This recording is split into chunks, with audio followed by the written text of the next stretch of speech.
I welcome you, Dike. Thank you.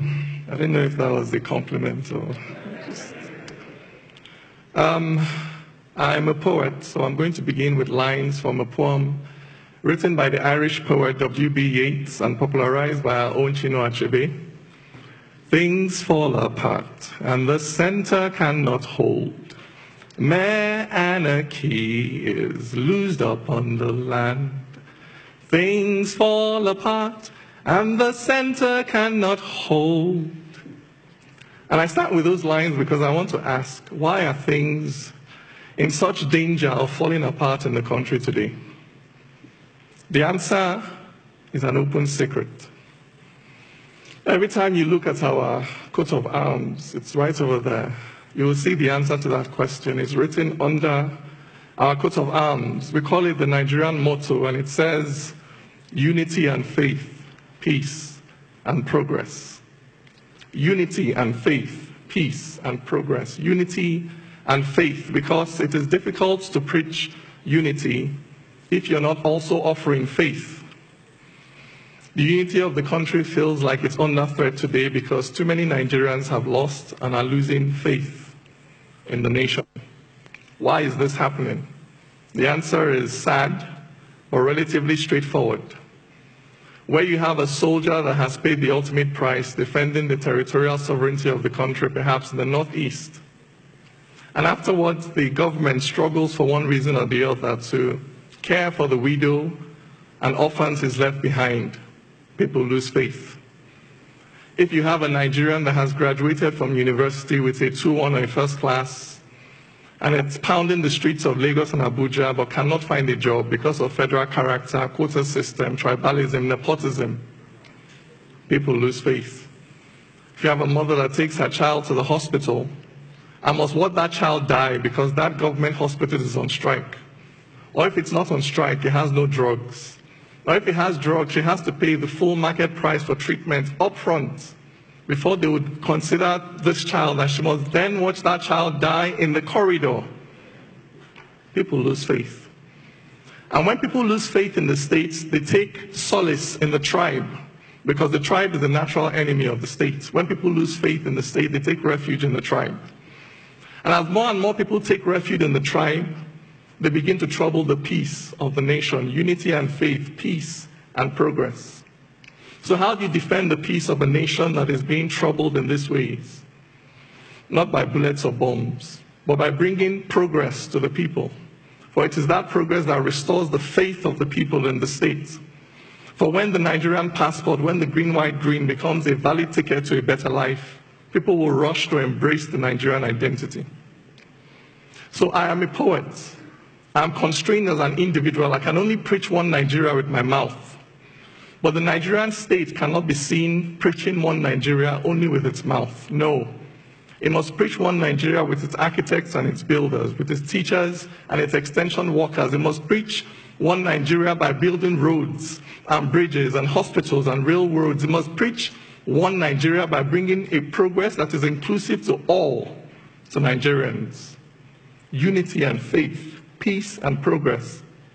So that now, in this time of heightened ethno-religious tensions, the need for good governance and economic inclusion has never been higher.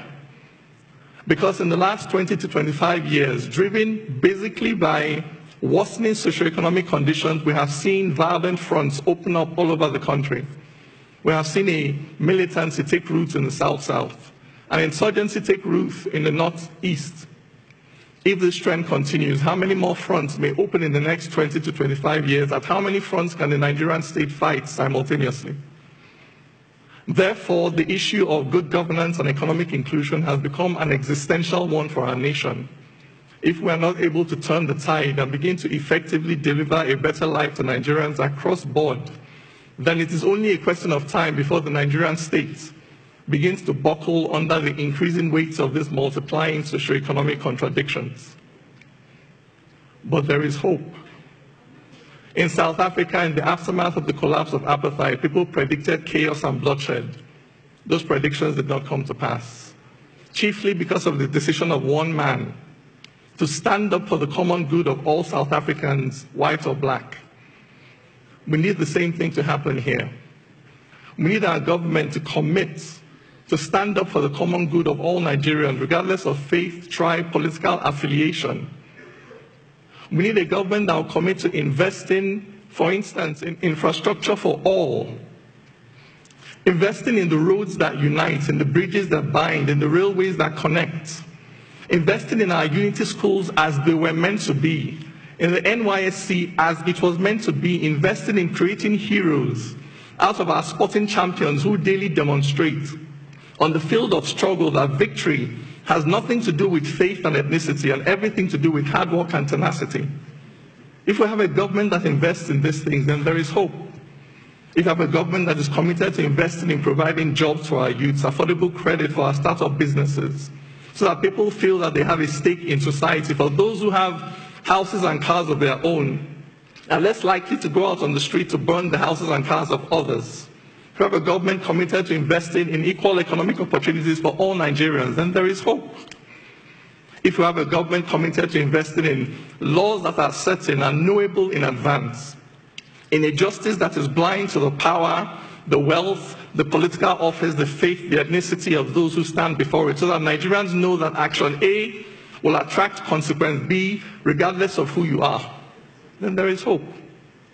If we will commit to invest in a language of inclusion, in alternative interpretations of our own history and social realities, so that Nigerians see that poverty does not discriminate between North and South, that armed robbers do not obey the federal character principle. And when the River Niger bursts its banks, it does not just flood the homes of Muslims and non-indigents, that devastation does not discriminate, and the only way we can tackle it is by pulling together. If we can invest in narratives like this, then there is hope. Because that center, in those lines, things fall apart and the center cannot hold. That center is the commitment of the government to the common good, to the common wealth of this nation. Now, I am not the government, I'm just a poet. So I can only contribute my poems to this struggle for economic inclusion, for social justice and national integration. So I'm going to leave you this morning with a poem titled, The Wall and the Bridge. If a white man turned and called me nigger, my blood would boil in righteous anger, for the evil of discrimination is clearly established when a white man tries to treat me like rubbish. But if Hausas say Igbos are greedy and crude, and Igbos say Hausas are haughty and rude, and Ijaw says the Shekiri must die today, and Ezra tells the Zulu there's no other way. If Yorubas declare it is Awo or nothing, and we use federal character to share everything, so before you can even smile and tell me welcome, you must first ask me where my father is from. If those who were settlers but now indigents say those who are settlers can't become indigents, and the Constitution says we are all citizens, local governments keep issuing certificates of origin. If my brother passed JAM but can't go to uni because he is thief and he's not Kanuri, and UniMaid has a quota for its catchment area, so he must go back to Benue or wait one more year.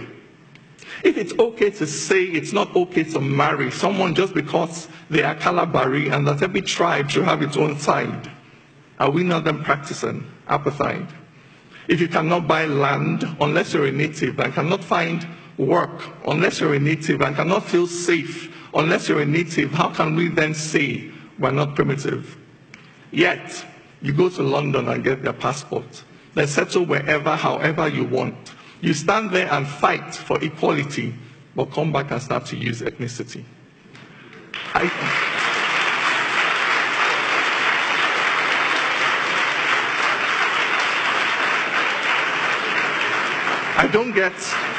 don't get the logic of thinking it's different to be tribalistic and then to be racist. If you're happy to judge him just hearing his name, whatever you call it, my friend, is the same. Where there is no courage to cross this divide, where there is no faith to look deep inside, and stop judging accents and surnames and dressing, this fire we're quenching will only keep burning. Which nation can stand dividing its people? How can one build on foundation so brittle? If we cannot see ourselves in each other, this journey ends here, we're going no further. For when God made man, he gave him no facial marks. He did not make Bagi, Okun, or Angas. As sure as a black man is just like a white man, no culture is older than being human. This